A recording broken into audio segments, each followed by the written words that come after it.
ভারতের নির্বাচনের যে ডামাডোল শুরু হয়েছিল 19 এপ্রিল প্রথম দফার মাধ্যমে, সেটি শেষ হয় 1 জুন সপ্তম দফার মাধ্যমে।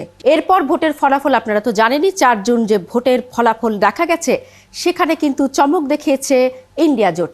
আর এতেই কিছুটা বিপদে নরেন্দ্র মোদী। তাতেই নতুন করে হিসেব নিকেশ কষতে হয়েছে তাকে, নানা রকম বৈঠক, নানা রকম আলোচনা। তবে শেষ পর্যন্ত হাসতেই যাচ্ছেন নরেন্দ্র মোদী। ভারতের প্রধানমন্ত্রী হিসেবে তৃতীয়বারের মতো শপথ নিতে যাচ্ছেন তিনি। 8 জুন অনুষ্ঠিত হওয়ার কথা ছিল শপথ। বুধবার থেকে এমনই আওয়াজ চলছিল সব জায়গায়, সেই অনুযায়ী প্রস্তুতি চলছিল জোরে সোরে। তবে হঠাৎ করে কি থেকে যে কি হলো, শপথ অনুষ্ঠান নাকি পিছিয়ে যাচ্ছে। চিন্তার ভাঁজ বিজেপি নেতা সহ দলটির সমর্থকদের। যাই হোক, অবশেষে জানা গেল একদিন পিছিয়ে 9 তারিখ হবে মোদির শপথ। এরপর তিনি ছুঁয়ে ফেলবেন স্বাধীন ভারতের প্রথম প্রধানমন্ত্রী জওহরলাল নেহরুর রেকর্ড।